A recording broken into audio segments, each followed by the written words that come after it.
TS EAMCET schedule విడుదలైంది. మీరందరూ ఇవాళ చూసుంటారు, న్యూస్ పేపర్స్ లో ఆ డేట్స్ అవి వచ్చాయి. మనం ఇంతకుముందు అనుకున్నట్టే ఒక నెల రోజుల గ్యాప్ అయితే మనకు దొరికింది. సుమారుగా 1 month మనకి ఉంది. సో ఆ డేట్స్ కన్నా వాట్ ఈస్ ఇంపార్టెంట్ ఏంటంటే ఈ నెల రోజుల వ్యవధిలో పేరెంట్స్ స్టూడెంట్స్ ఏం చేయాలి దాని గురించి ఇవాళ మనం డిస్కస్ చేద్దాం. డిస్కస్ చేసే ముందు ఒకసారి ఈ షెడ్యూల్ ఒకసారి క్విక్ గా చూద్దాము. అయితే ఏమన్నారంటే first phase counselling starts from June 27th. నేను ముందరే చెప్పాను ఎండ్ ఆఫ్ జూన్ ఉంటుందని. సో అలాగే June 27th కి వస్తుంది. ఆ తర్వాత ఈ ప్రాసెస్ చాలా సింపుల్ ప్రాసెస్. మీరు ఈ ప్రాసెస్ గురించి వరీ అవ్వకండి. నోటిఫికేషన్ వచ్చిన తర్వాత ఒక డీటెయిల్ గా వీడియో చేస్తాను ఏమేమి చేయాలి అన్నది. బట్ మీకు అర్థం చేసుకోవడానికి ఈ ప్రాసెస్ ఏంటంటే ఫస్ట్ ఆ డేట్ రోజున వెబ్సైట్ ఓపెన్ అవుతుంది. మీరు మీ రిజిస్ట్రేషన్ చేసుకోవాలి. సింపుల్ డీటెయిల్స్ అవి ఫిల్ చేసేసి ఆ ప్రాసెసింగ్ ఫీజు అది కట్టేస్తే మీకు యూజర్ ఐడి పాస్వర్డ్ ఇస్తారు. దాని తర్వాత మీరు ఒక స్లాట్ బుకింగ్ చేసుకోవాలి. దేనికి స్లాట్ బుకింగ్ చేసుకోవాలి అంటే మీ certificates verification. So helpline centres ఉంటారు, మీకు మీ కన్వీనియంట్ హెల్ప్ లైన్ సెంటర్ ఏదో చూసుకొని ఒక స్లాట్ ఫిక్స్ చేసుకొని ఆ స్లాట్ ప్రకారం వెళ్ళి మీ సర్టిఫికేట్ వెరిఫికేషన్ చేసేసుకోవాలి.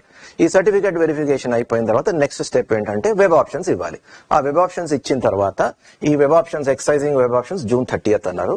అప్పటి నుంచి మొదలవుతుంది. టైం ఇస్తారు. ఆ డెడ్ లైన్ లోపల మీరు వెబ్ ఆప్షన్స్ కంప్లీట్ చేసేసిన తర్వాత ఈ first phase seat allotment July 12th అంటున్నారు. So first phase seat allotment July 12th నాడు మీరు వెబ్సైట్ ఓపెన్ చేస్తే మీకు ఏదో వచ్చిందో తెలుస్తుంది. మీకు SMS కూడా వస్తుంది. ఆ తర్వాత మీరు ఫీజు పే చేసేసేయాలి. సెల్ఫ్ రిపోర్టింగ్ అంటే మీరేమి కాలేజీకి వెళ్ళక్కర్లేదు. మీరు సెల్ఫ్ రిపోర్టింగ్ అంటే ఆన్లైన్ లోనే సెల్ఫ్ రిపోర్టింగ్ అయిపోతుంది. ఆ తర్వాత సెకండ్ ఫేజ్ స్టార్ట్ అవుతుంది. ఈ సెకండ్ ఫేజ్ ఏమో July 19th అంటారు, కానీ నాకు ఇది డౌటే. నార్మలీ వీళ్ళు ఏవో డేట్స్ పెడతారు, మళ్ళీ అవి పోస్ట్పోన్ చేస్తారు. ఈ జోసా కౌన్సిలింగ్ తో సంబంధం ఉంటుంది. జోసా కౌన్సిలింగ్ మనకి 10th నుంచి స్టార్ట్ అవుతుంది. ఒక 5-6 వారాలు తీసుకుంటుంది. సో ఒకవేళ July 19th లోపల అయిపోతే July 19th నుంచి సెకండ్ ఫేజ్ కౌన్సిలింగ్ స్టార్ట్ చేయడానికి ఛాన్సెస్ ఉన్నాయి. బట్ నార్మల్ ఐ థింక్ ఈ గ్యాప్ చాలా తక్కువ ఉంది. So I think it get postpone, but even otherwise nothing to worry. అయితే ఇక్కడ మనం ఎంసెట్ వరకు మనం గుర్తుపెట్టుకోవాల్సింది ఏంటంటే జోసా కౌన్సిలింగ్ లా కాకుండా ఇక్కడ ప్రతి phase it's separate phase. So first phase లో మీరు వెబ్ ఆప్షన్స్ ఇవ్వాలి, మళ్ళీ సెకండ్ ఫేజ్ లో కూడా మళ్ళా వెబ్ ఆప్షన్స్ ఇవ్వాలి. సర్టిఫికేట్ వెరిఫికేషన్ అవసరం లేదు, ఒకసారి చేస్తే సరిపోతుంది. మళ్ళా వెబ్ ఆప్షన్స్ సెకండ్ ఫేజ్ లో ఫ్రెష్ గా ఇవ్వాలి. ఫస్ట్ ఫేజ్ వెబ్ ఆప్షన్స్ మర్చిపోయి సెకండ్ ఫేజ్ వెబ్ ఆప్షన్స్ మళ్ళా ఫ్రెష్ గా ఇవ్వాలి. సో దాని గురించి మళ్ళీ నోటిఫికేషన్ వచ్చిన తర్వాత డిస్కస్ చేద్దాం. ఇప్పుడు దాని గురించి వరీ కాకండి. సో అది అవుతుంది. అది అయిపోయిన తర్వాత second phase seat allotment July 24th. ఆ తర్వాత final counselling from July 30th and final phase seat allotment August 5th కి అయిపోతుంది. అది అయిపోయిన తర్వాత ఇంటర్నల్ స్లైడింగ్ అంటే ఏంటంటే అప్పటికి ఆల్రెడీ థర్డ్ ఫేజ్ కూడా అయిపోయింది కాబట్టి కొన్ని సీట్స్ కొంచెం ప్రతి కాలేజీలోని ఖాళీ ఉండొచ్చు. సో ఆ ఖాళీ అయిన వాళ్ళు ఒక బ్రాంచ్ నుంచి ఇంకో బ్రాంచ్ కి షిఫ్ట్ అవ్వడానికి ఛాన్సెస్ ఉంటాయి. Internal sliding. సో దానికి స్కోప్ ఇస్తారు. ఆ తర్వాత ఏమైనా ఖాళీలు ఉంటే స్పాట్ రౌండ్ లో స్పాట్ అడ్మిషన్ జరిగితే ఆ స్పాట్ అడ్మిషన్స్ బేసిస్ మీద అడ్మిషన్స్ వస్తాయి. సో టుబీగా ఇది. So this is the schedule. అన్ని న్యూస్ పేపర్స్ లోనే వచ్చాయి, వెబ్సైట్ లో చాలా వచ్చాయి, చాలా యూట్యూబ్ లో చాలా మంది కూడా చెప్పారు. So dates are not important. ఆ ప్రాసెస్ గురించి కూడా మీరు ఎక్కువ వరీ కాకండి. Very simple process. అది నోటిఫికేషన్ వచ్చిన తర్వాత మనం ఒక వీడియో చేసి వీ విల్ ఎక్స్ప్లెయిన్. అయితే మోస్ట్ ఇంపార్టెంట్ ఏంటంటే ఇప్పుడు మీరు ఏం చేయాలి. ఈ మనకు 1 month గ్యాప్ ఉంది. ఈ 1 month లో మీరు ఏం చేయాలి? ముందుగా ఇక్కడ సర్టిఫికేట్ వెరిఫికేషన్ ఉంది కదా. సో సర్టిఫికేట్స్ అన్ని మీరు రెడీ చేసుకొని పెట్టుకోవాలి. లాస్ట్ మినిట్ లో అక్కడికి ఇక్కడికి పరిగెత్తితే మీకు చాలా ప్రాబ్లం అవుతుంది. సో ఫస్ట్ థింగ్ ఏంటంటే మీరు కాలేజ్కి వెళ్ళేసేసి కాలేజ్లో ఏవైతే సర్టిఫికేట్స్ కావాలో సింపుల్ గా మీకు చెప్తాను. సర్టిఫికేట్స్ ఏం కావాలి అంటే ర్యాంక్ కార్డు, హాల్ టికెట్ అవి మీ దగ్గర ఆల్రెడీ ఉన్నాయి. SSC ఇంటర్ సర్టిఫికేట్స్ అవి మీ కాలేజీలో ఉంటాయి, అవి తెచ్చుకోండి. తర్వాత 6th నుంచి ఇంటర్ వరకు స్టడీ ఆర్ బోనఫైడ్ సర్టిఫికేట్ అది కావాలి. ట్రాన్స్ఫర్ సర్టిఫికేట్ అది కూడా మీ కాలేజ్ వాళ్ళు ఇస్తారు. Income certificate wherever is applicable. మీకు ఇన్కమ్ సర్టిఫికేట్ అవసరమైతే ఇన్కమ్ సర్టిఫికేట్ రెడీ చేసుకోవాలి. అలాగే కాస్ట్ సర్టిఫికేట్ రెడీ చేసుకోవాలి. ఆ తర్వాత economically weaker section certificate wherever applicable ఈ సర్టిఫికేట్ రెడీ చేసుకోవాలి. ఈ సర్టిఫికేట్స్ రెడీ చేసుకోవడంలో ఈ 1 month లో మరీ లాస్ట్ మినిట్ వరకు కాకుండా ఒక నెక్స్ట్ 2 weeks లో రెడీ చేసుకొని పెట్టుకోండి. తర్వాత సెకండ్ ఏం చేయాలి అంటే వెబ్ ఆప్షన్స్ ఒక చూచాయిగా ఒక ఐడియాకి రావాలి. మీరు ఏ వెబ్ ఆప్షన్స్ ఇస్తారన్నది ఒక ఐడియాకి రావాలి. సో దానికి ఏం చేస్తారు అంటే మీ ర్యాంక్ ప్రకారము last year closing ranks, first phase లో క్లోజింగ్ ర్యాంక్స్ ఏంటి, సెకండ్ ఫేజ్ లో క్లోజింగ్ ర్యాంక్స్ ఏంటి, అవి చూసుకొని లాస్ట్ ఇయర్ మీకు ఇప్పుడు వచ్చిన ర్యాంక్ లో లాస్ట్ ఇయర్ క్లోజింగ్ ర్యాంక్స్ ప్రకారం మీకు ఎన్ని కాలేజీలు వస్తాయి, ఎలాంటి కాలేజీలు వస్తాయి అన్నది ఒక అంచనా వేసుకోండి. ఒక 10 నుంచి 15 కాలేజీలు షార్ట్ లిస్ట్ చేసుకోండి.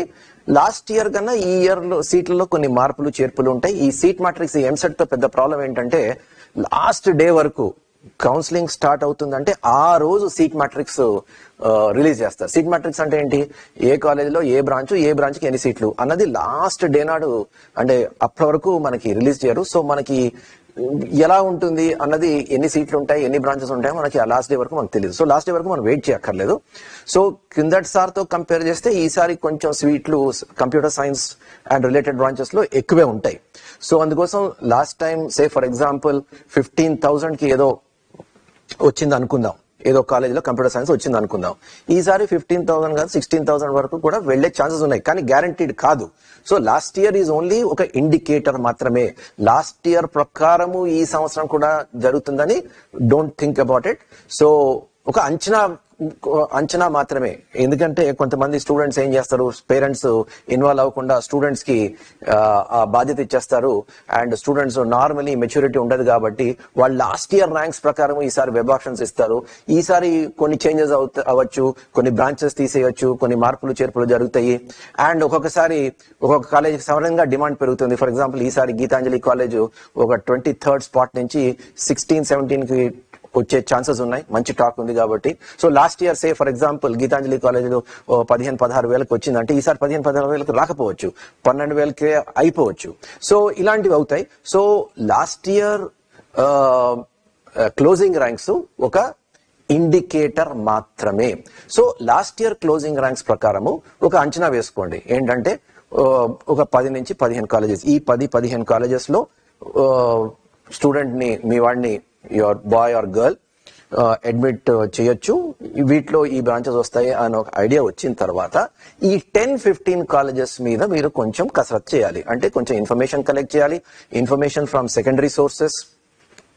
తర్వాత మోస్ట్ ఇంపార్టెంట్, మీరు టైం ఉంది కాబట్టి, ఒక 1 month టైం ఉంది కాబట్టి మీరు తప్పకుండా ఈ 10-15 కాలేజెస్ లో అట్లీస్ట్ ఒక 6 to 7 కాలేజెస్ మీకు తప్పకుండా వస్తాయి అన్న కాలేజెస్ ఏవైతే మీరు సీరియస్ గా కన్సిడర్ చేస్తున్నారో ఆ 6-7 కాలేజెస్ అయితే మీరు విజిట్ చేయండి. విజిట్ చేసి అక్కడ ప్రిన్సిపాల్ గానీ, ఏఓ గానీ, ప్లేస్మెంట్ ఆఫీసర్ గానీ, హెచ్ఓడీస్ గానీ వీళ్ళని కలవండి, వాళ్ళతో ఇంటరాక్ట్ అవ్వండి, అక్కడ ఫెసిలిటీస్ చూడండి.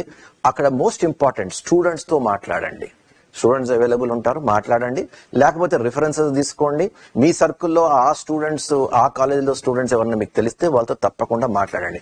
సో ఈ ఎక్సర్సైజ్ అన్నది మీరు ఈ నెక్స్ట్ 1 month లో చేసుకొని కౌన్సిలింగ్ స్టార్ట్ అయ్యే టైంకి మీరు మోర్ ఆర్ లెస్ మీరు వెబ్ ఆప్షన్స్ ఏమి ఇస్తారు, ఏ ఆర్డర్ లో ఇస్తారు అన్నది మీకు క్లారిటీ ఉండాలి. అప్పుడు ఈ ఎక్సర్సైజ్ స్టార్ట్ చేస్తే మీకు చాలా తక్కువ టైం ఉంటుంది.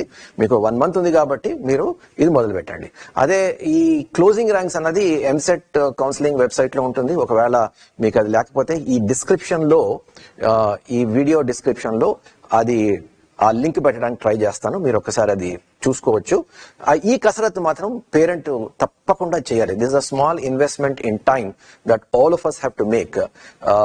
టాప్ 10 ఇంజనీరింగ్ కాలేజెస్ లో మీ వాడికి వస్తే దెర్ ఇస్ నో ప్రాబ్లం. ఎందుకంటే టాప్ 10 కాలేజెస్ లో పోయి వెరిఫై చేసే అంత సీన్ ఏం లేదు. బట్ టాప్ 10 తర్వాత ఏవైతే కాలేజెస్ ఉన్నాయో తప్పక మీరు వెళ్ళాలి. తర్వాత అవుట్ స్టేషన్ క్యాండిడేట్స్ ఎవరైతే హాస్టల్లో ఉంచదలుచుకున్నారో హాస్టల్ ఫెసిలిటీస్ ఏ విధంగా ఉన్నాయి అని ఒకసారి చూడాలి. స్పెషలీ మీరు గర్ల్స్ కాలేజెస్ చూస్తే గర్ల్స్ కి హాస్టల్ ఫెసిలిటీస్ ఏ విధంగా ఉన్నాయి అని మీరు పర్సనల్ గా మీరు విజిట్ చేయాలి. మీరు జాయిన్ అయిపోయి అడ్మిషన్ తీసుకొని ఆ తర్వాత మీకు హాస్టల్ నచ్చలేదు, ఆర్ సెక్యూరిటీ బాగాలేదు, or whatever other things ప్రతిసారి మాకు అవుతూ ఉంటుంది. అప్పుడు మీరు రియలైజ్ అయితే మనం ఏం చేయలేము. సో అందుకోసం ముందరే మీరు ఈ కసరత్ అంతా చేస్తే ఫస్ట్ రౌండ్ కౌన్సిలింగ్ లోనే మీకు అనుకున్న కాలేజ్ మీకు రావడానికి ఛాన్సెస్ ఉంటుంది. సో అందుకోసం మనం ఏం చేయాలి, దో ఇన్ని రౌండ్స్ ఉన్నా కూడా ఫస్ట్ రౌండ్ లోనే మనం అనుకున్న కాలేజ్ వచ్చేటట్టు చేస్తే ఇఫ్ ఎవ్రీథింగ్ గోస్ గుడ్ మీకు ఆ కాలేజీ రావచ్చు. లేదా సెకండ్ రౌండ్ లో మీరు మళ్ళా ట్రై చేసుకోవచ్చు. బట్ ఫస్ట్ రౌండ్ లోపలే ఈ కసరత్తు ముగించాలి. సో దానికి ఈ చిన్న ఎక్సర్సైజ్ మీరు ఏం చేయాలంటే 10 to 15 కాలేజెస్ మీకు లైక్లీ వచ్చే 10 to 15 కాలేజెస్ మీరు తీసుకోండి. ఆ కాలేజెస్ మీద కొంచెం రీసెర్చ్ చేసి సెకండరీ సోర్సెస్ నుంచి అవన్నీ కలెక్ట్ చేసుకొని ఏది బెటరు మీ పిల్లవాడికి ఏది బెటర్ అనేది you are the best judge. YouTube లో ఎవరో చెప్పారు, లేకపోతే ఇంకేదో కన్సల్టెంట్ ఇంకేదో చెప్పాడు. ఈ కన్సల్టెంట్స్ అందరూ మోస్ట్లీ ఆర్ బ్రోకర్స్, వాళ్ళు ఏవో చెప్తూ ఉంటారు. So don't go by these kind of things. మీరు మీ బ్యాక్గ్రౌండ్ ఏదున్నా కూడా డజంట్ మ్యాటర్. మీరు వెళ్ళి కాలేజ్కి వెళ్తే సింపుల్ క్వశ్చన్స్ అక్కడ అడిగి అక్కడ ఫ్యాకల్టీతో ఇంటరాక్ట్ అయ్యి స్టూడెంట్స్ తో ఇంటరాక్ట్ అయ్యి మీకు ఒక ఐడియా, మీకు ఒక అంచనా వస్తుంది. దాని ప్రకారం మీరు ఒక వెబ్ ఆప్షన్స్ ప్రిపేర్ చేసుకుని ఆ తర్వాత మీరు ఎవరి అడ్వైజ్ అయినా తీసుకోండి. అంతేగాని ఈ షార్ట్ లిస్టింగ్ లో మీరు ఎవరి మీద డిపెండ్ అవ్వకండి. షార్ట్ లిస్ట్ మీరు చేసుకున్న తర్వాత అందులో ఇది బెటరా, ఇది బెటరా, ఏ బెటరా, బి బెటరా అని ఆ స్టేజ్ లో ఎవరైనా ఎక్స్పర్ట్స్ ని మీరు అప్పుడు కన్సల్ట్ చేసుకోవచ్చు. సో ఈ కసరత్తు మాత్రం ఈ నెక్స్ట్ 1 month లో చేసేసుకుంటే మీకు ఎటువంటి ప్రాబ్లము ఉండదు. నోటిఫికేషన్ రాగానే ఆ నోటిఫికేషన్ ఈ ప్రాసెస్ గురించి ఇప్పుడు మీరు వరీ కాకండి. Don't worry too much about the process. It's a very simple process. ఏం చేయాలని నోటిఫికేషన్ వచ్చిన తర్వాత we will discuss and anybody can follow that process. అంతా ఆన్లైనే ఉంటుంది, మీరు ఏం చేయక్కర్లేదు. ఓన్లీ సర్టిఫికేట్ వెరిఫికేషన్ మాత్రమే మీరు ఫిజికల్ గా వెళ్ళాలి. Okay, so all the best for your BTech counseling.